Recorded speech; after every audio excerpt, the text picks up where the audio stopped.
More than 100 people have been rounded up by the police in a special operation targeting criminal networks in the Greater Banjul areas. One police dead, another injured in Capitol Hill complex attack in the United States.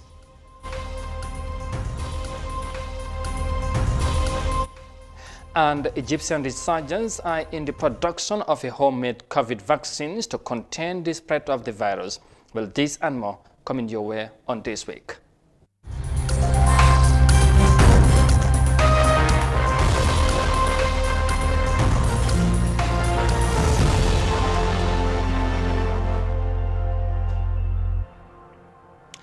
20 hours from our studios in Banjul. Many thanks for joining us. I am Amadou Kante, and now the news in detail.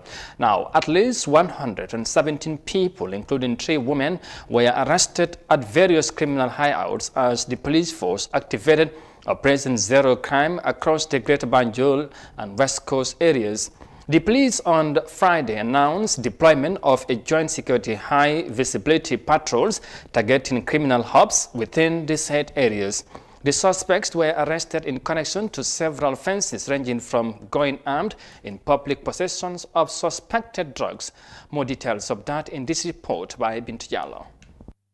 Within 24 hours after announcing the activation of Operation Zero Crime, the police have made first arrests. 117 individuals, including 3 women, were said to have been arrested at various criminal hideouts within the Greater Banjul and West Coast regions. Among those apprehended, 15 were arrested at Banjul region, while 75 and 27 were arrested at Kanifing and West Coast regions respectively. According to the police, they were arrested in connection to several offenses including going armed in public, assault causing actual bodily harm, possession of suspected drugs, possession of suspected stolen properties, idle and disorderly manners, attempts to commit felony, among others. They are currently being processed for court actions, the police said. The police high command further assured the public that the conduct of the security personnel shall be strictly within the confines of the law. To ensure this, they have instituted a strong inspectoral unit to supervise and monitor the activities of security personnel in a bid to ensure respect for human rights and the rule of law. For iAfrica TV News, Bintu Jallo.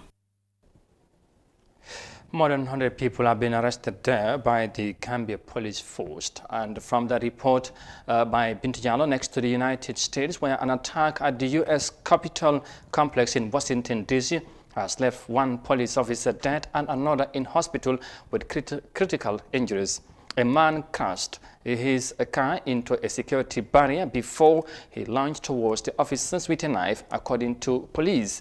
Now, the officers opened fire and killed the suspect afterwards, authorities say.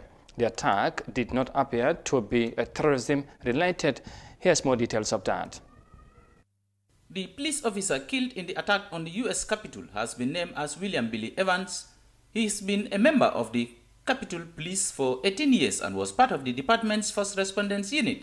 The suspect drove his car into a barricade where 2 officers stood guard, after which one of the police shot him down. The officers were then transported to hospital, one in an ambulance and the other in a police cruiser. The suspect in the attack has been named as Nu Green, a 25-year-old from Indiana.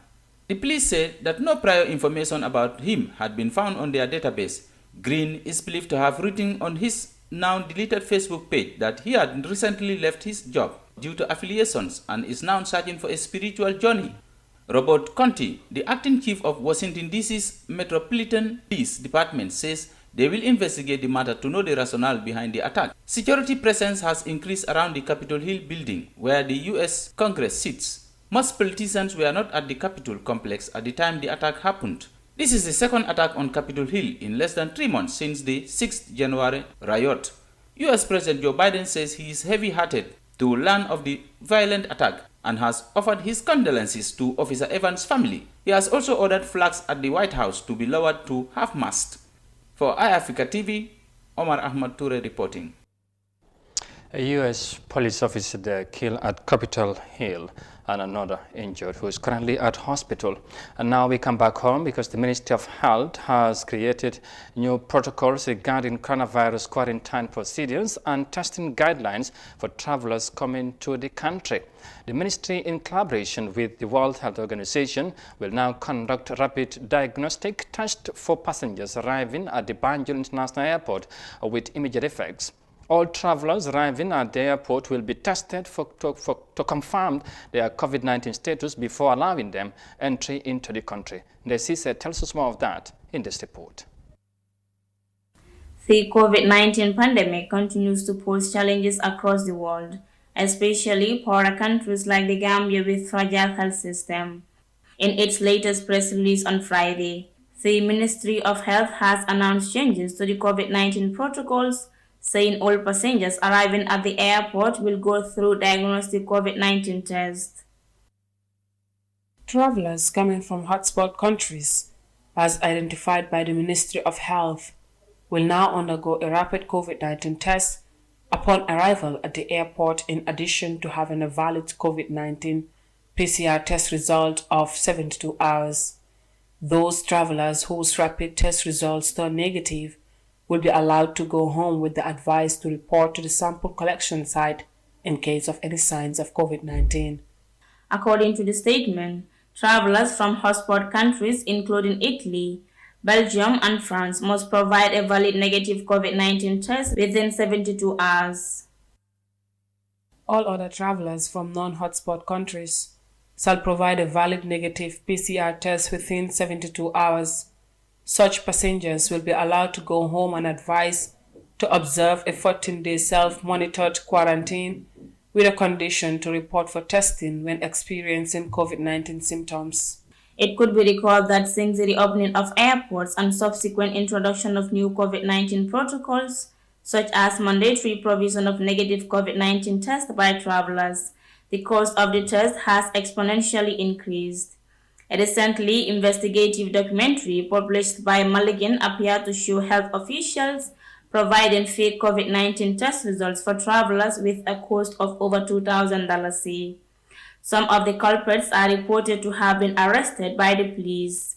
Currently, the Gambia has recorded 5,459 COVID-19 confirmed cases with 165 deaths. Reporting for iAfrica News, I am Desise. Gambia's Minister of Health updates, of course, COVID-19 protocols for intended travelers to Banjul. And from the report there, now residents in the Nikragao town of Masapete took part in the traditional dragon chain Judas festival through the state as part of Easter celebrations on Friday. Hundreds of people took part in the annual event, catching and punishing Judas with reference to Judas Iscariot, who betrayed Jesus Christ, according to the biblical text. Here's more details of that in this report.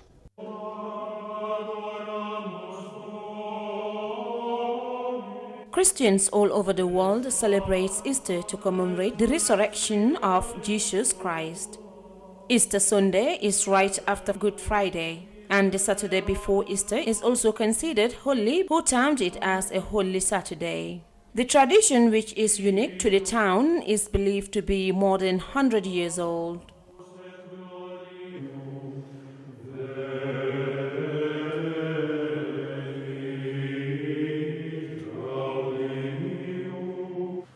Residents in the town took part in the traditional festival to mark Easter celebrations. Hundreds of people, mainly youth and children, chased, captured, and then dragged the group of men portraying Judas along the streets.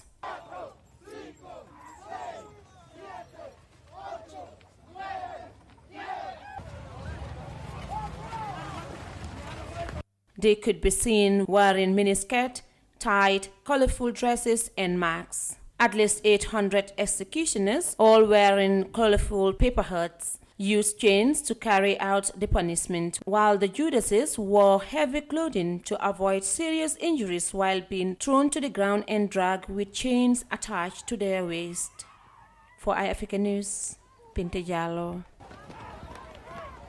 And from the report there by Binta Jallo, now the Citizen Alliance has on Saturday embarked on a beach cleansing exercise at the Lemon Creek Beach. The move, according to the flag bearer of the party, Dr. Ismaila Ceesay, is meant to make the beach environmentally friendly and also contribute to national development. Amin Dao has more details of that in this report. The beach cleansing exercise, according to party officials, is to contribute to national development and help boost the environmental sector. Dr. Ismaila Ceesay, the party leader of Citizen Alliance, said the attitude of dumping things everywhere needs to be changed. That also we need to change. But government now needs to step up, or the council, to employ young people. Imagine how long this beach is. If you employ each beach area 3-4 young people, they'll be going, at least you create employment. For me, that is what we are going to do, to make sure that the beach is all well taken care of. It's one of the most beautiful beaches in the African continent, but just look at how it is. Look at this. This is painful, it's sad. Look at this small pond, which should have been made very nice and neat and clean so that people with benches around, so people can come and, but it's abandoned.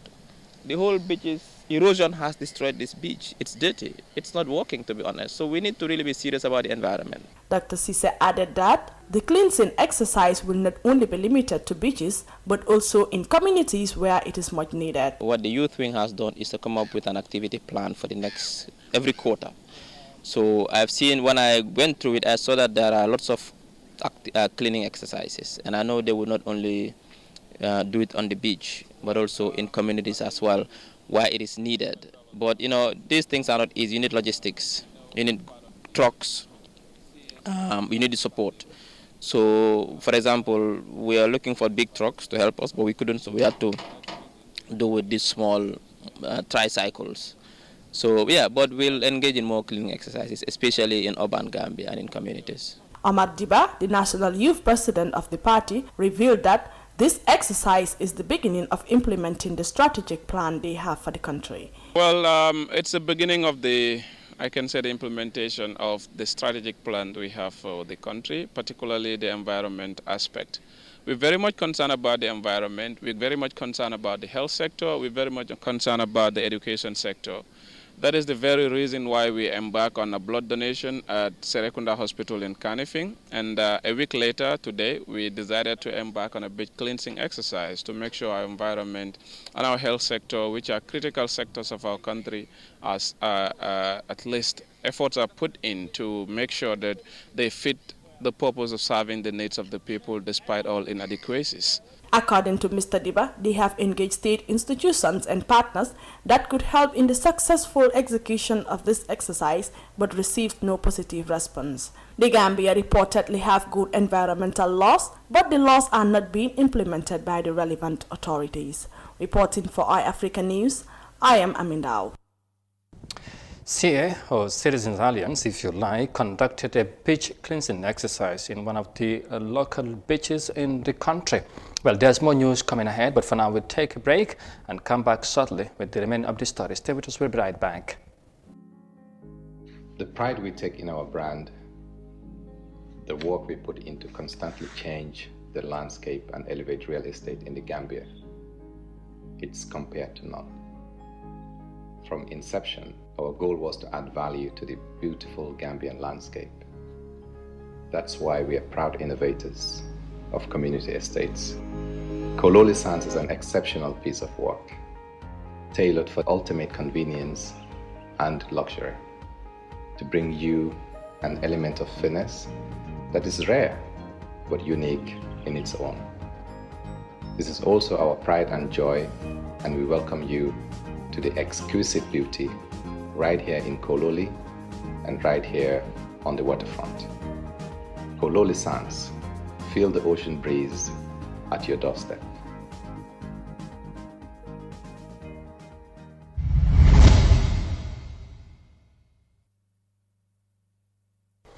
Welcome back. This is Africa TV, and once again, thanks for joining us. Now, the National Assembly representative for Fonyi Councillor on Thursday raised concern of the shortage of fish in the Gambia, urging the ministry to look into the matter.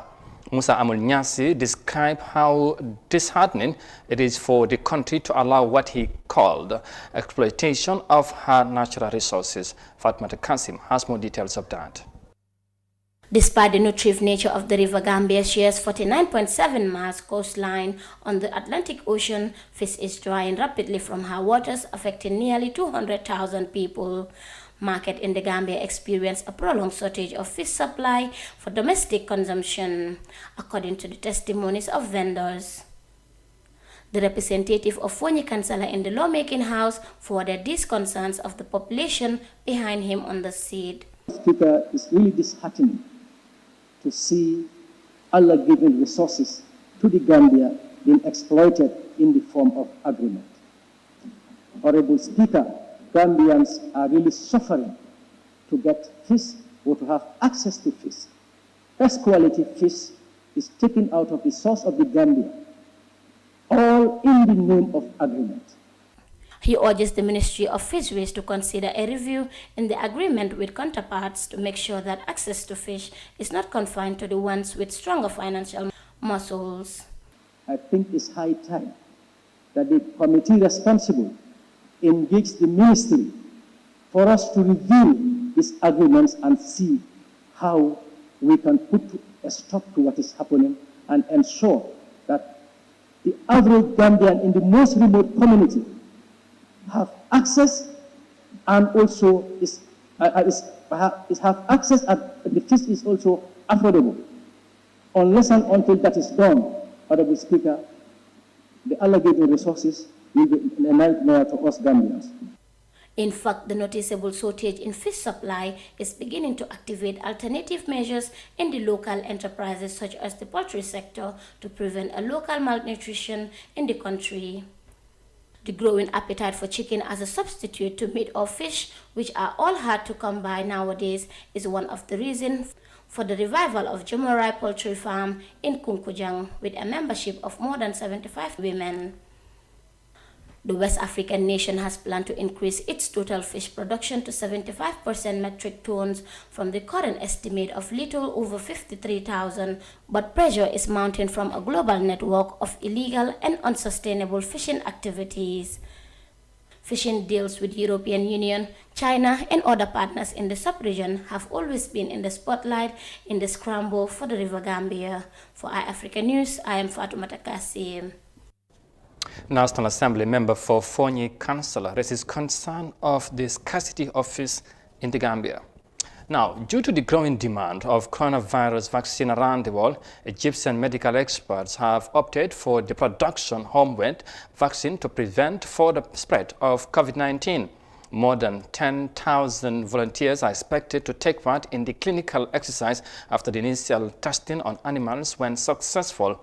The North African nation has already begun vaccinating its people with what is so far available. Here's more details of that in this report. Egyptian researchers will soon begin clinical trials on humans after announcing that the first tests of the Covivax on animals had been a success. About 15,000 volunteers are to take part in the first phase human trials, and that number will increase over 3 phases to reach 500,000 volunteers. Egypt has been significantly affected by the slow delivery of COVID-19 vaccines needed to inoculate its 100 million population. To speed up the process, it has signed a deal to locally manufacture China's Sinopharm jab and is hoping to do the same with Russia's Sputnik V vaccine. An Egyptian jab would be a welcome addition to the global fight against the virus. Not much information has been given about Covivax, but authorities believe it could take 6 to 9 months before the vaccine is officially released into the market. And from that report in Egypt, now finally to South Africa. Now, since the outbreak of the coronavirus global pandemic, many people were forced to work from home via different online platforms, including Zoom. Despite the global response against the pandemic, with ongoing vaccinations, people are still advised to stay home, but South African workers are feeling bored with working from home. The COVID-19 pandemic is seemingly staying longer than expected, making companies to find ways to deal with social media applications. Let's have more details of that in this report. COVID-19 lockdowns around the world have forced people to stay apart and changed the way we live and work. Chances are, if you are someone who began working at home due to the coronavirus pandemic, you found yourself sitting on a Zoom video call pretty much every hour of every day. Stephanie Wilhelm found that she adapted quite easily. Stephanie, thank you so much for joining us. Do you feel there's such thing as Zoom fatigue? Do you feel fatigued? I haven't found that I got any more stressed or tired. Obviously, I'm on call the whole time. There's not time to break off because you're always on WhatsApp or, the emails are coming in. So it's difficult to turn off. But I think in general, personally for me, I wouldn't say I'm fatigued by Zoom. For others, it's been a little tougher. Hundreds of millions of Zoom meetings happen globally on a daily basis. Research by Stanford University indicates constantly staring at a screen and interacting with colleagues via Zoom for hours is not good physically or mentally. The thing with Zoom fatigue in particular is the relentlessness of it. Is that there is no breathing space between meetings. And I think that Zoom work meetings are particularly exhausting, actually, because you're having to watch all of the time. You're having, people are having to wait, raise their hands, hold back in a very unnatural and quite unspontaneous ways. Finding a balance between work, household chores and family time is key, but it can be difficult when work pressures mount. So it's about being considerate just in yourself about the space between meetings, arrival and an ending of a meeting, to just have that space in between what you book for yourself and what you book for your staff. As countries around the world scramble to vaccinate their populations, COVID-19 is expected to remain for a while. Companies will have to find ways of dealing with Zoom fatigue and other online stresses to avoid workers burning out.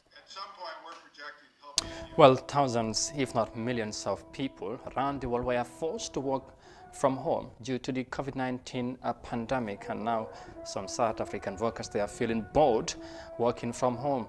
Well, viewers, that's all we have for you in this week's news edition. But for more details on these stories and others, as always, as ever, you can log on our website on africa.tv. But for now, though, many thanks for the pleasure of your company.